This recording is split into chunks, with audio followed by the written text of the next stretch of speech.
তুই ফ্রিজ কিনি কি করবি? আমি লয় বড় গরু কিনেছি, কুরবানি দেবো, তাই আমি ফ্রিজ কিনতেছি। তুই কিসির লাগেন ফ্রিজ কিনবি? যাবি দিস সামনে লাভের টাহুচি নিয়ে শিখাস, তোর কুরবানিকে কবুল হবি।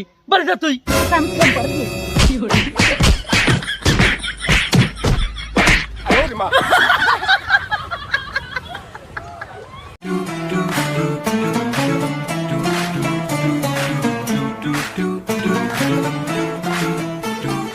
শালা মানসির ইমান আমান কবে হবি? এত লোন দিছি, মাঠে ফেলা থুইছি টাকা পয়সা, মনে হলাম টাকা পয়সা দিলি ঠিক মতো এবারে বিল্ডিংটা লেপি ফেলা দিতাম। আবার শালার মহিলা কয় এক গরু এলহেলা কুরবানি দেওয়া লাগবে, আবার কয় যে 2000 ফিটের বাক্স ফ্রিজ নিয়ে আসো গা, কষ্ট বছর করে তুই খাওয়া লাগবি। কি আর হরা আর বউ যখন কয়তে যাওয়াই লাগবে, বাইক থাকবি রলি। ও আলামিনের মা, চলি গেলাম তালি বড় ফ্রিজ কিনবি। কোন দাবি করলি? ফ্রিজ কিনবে যাবো, ফ্রিজ কিনবে যাবো। আরে টাকা পয়সা দেয় না তাই পেশাল পারছি, মানুষ একটু লেপ পিছালাম। মাঠে তো কত টাকা পয়লা আছে জানোই তুমি। তুমি কোনে যাচ্ছাও? আমি তো ফ্রিজে কিনবি যাচ্ছি রে, তাহলে তো ভালোই এলো। কিরে কদু খা, তুই ফ্রিজ কিনি কি করবি? আমি লয় বড় গরু কিনেছি, কুরবানি দেবো, তাই আমি ফ্রিজ কিনতেছি। তুই কিসির লাগেন ফ্রিজ কিনবি? যাবি দিস সামনে।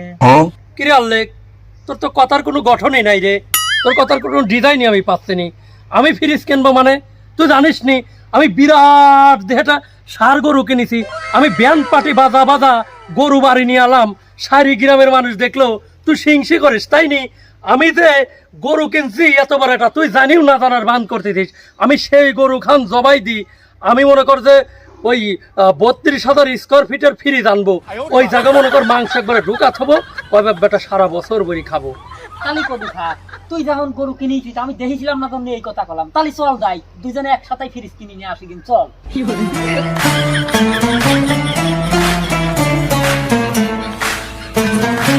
কিরে আনলে, আমি তো একটা জিনিস ভাবি দেখিনি রে।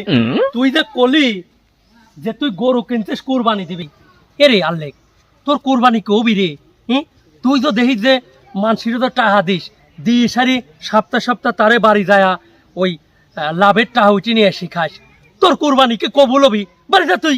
কিরে কদু খা, তুই তখন রাস্তার পর এসে আমার একবারে সেই কথা কতিছি রে। তুই তো আমার অপমান হরি কল কথা কতিছি। আমি তাও তো সপ্তাহে সপ্তাহে দিই, হলি টাকা দিয়ে একবারে সপ্তাহে সপ্তাহে তুলি। আর তুই হরিস কি?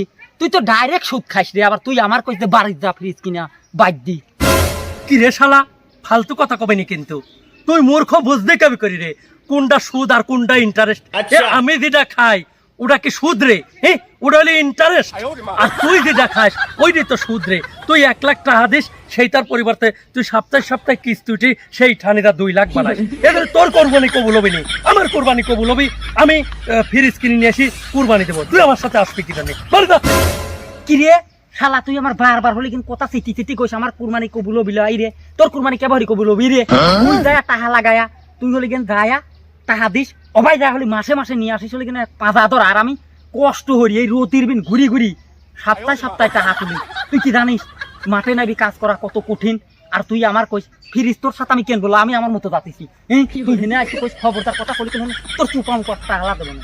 কিরে তুই আমার তো ফাটা ফেলা দিবি, আর আমার কো সুদ করি, আর তুই কই যে তোর ওই লগে কষ্ট করি উঠি। এরে শালা, গু তো গুই, গু আধ দেখাও যা, চামচ দেখাও তাই।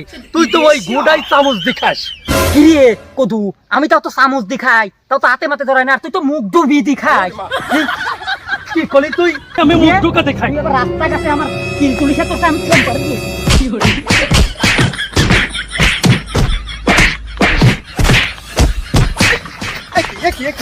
রাস্তাঘাটের মধ্যেখানে তোমরা কি শুরু করে দিলে? মাস্টার ভালো সময় আইছো, নাহলে আমি যে কি আমি বাঁচাতাম। থামো, এই আলেক ভাই তুমি কও।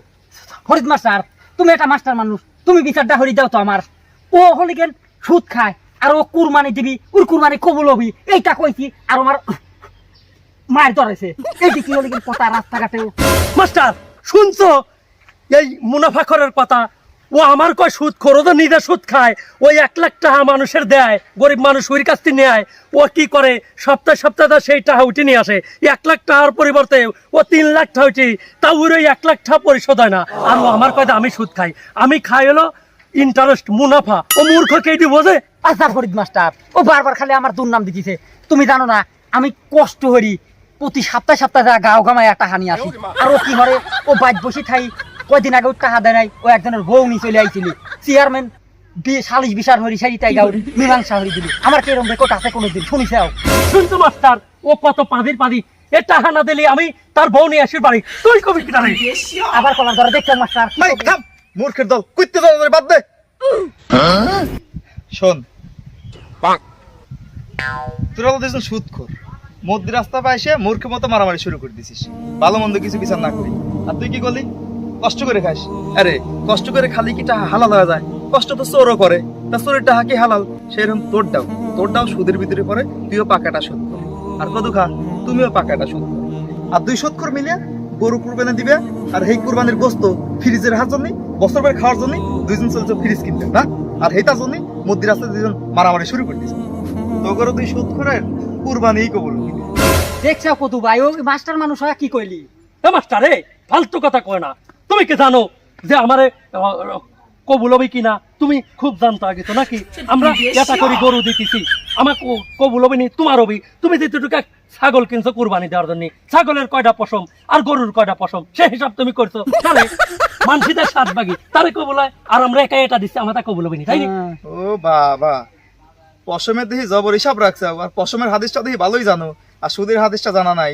আর আমি সামর্থ্য অনুযায়ী আমি যেটুকু পারছি হালাল টাকায় সেই কুরবানি দিচ্ছি, তোমাকে মতো তো হারাম টাকায় কুরবানি দিচ্ছি না। আর 7 ভাগের কথা কইলে, ওই 7 ভাগে যে আমি কুরবানি দিবে যাবো, ওই 7 জন মানুষের ভিতরে বাদ বাকি 6 জন আমার পছন্দ হয় নাই। সুতরাং যাগর আমার পছন্দ না তাদের সাথে কুরবানি দিয়ে আমার কুরবানি দিতে বানসাল করার কোনো প্রশ্নই আমার আসে না। দেখছো কদু ভাই তুমি তো বিচার দেওয়া মানুষ পাইলে না, মাস্টারের বিচার দিচ্ছি। আসো আমরা দুই ভাই যায় চলো, সুযোগ পালেই মাস্টার খালি বলে জ্ঞান যায় খালি। শোনো একটা কথা শুনে যাও, তোমরা কুরবানি মানেই বোঝো যে খালি গোস্ত খাওয়া আর চেঁচামেচি করা, কে কাটতে বড় হবে। একটা কথা শোনো, মন দিয়ে একটু মাথায় নিয়ে নাও, তোমাদের দেওয়া কুরবানির গোস্ত বা রক্ত পশম কিছুই আল্লাহর কাছে পৌঁছায় না, পৌঁছায় আছে তোমাদের তাকওয়া। সুতরাং নিজের মনের পশুকে কুরবানি করো।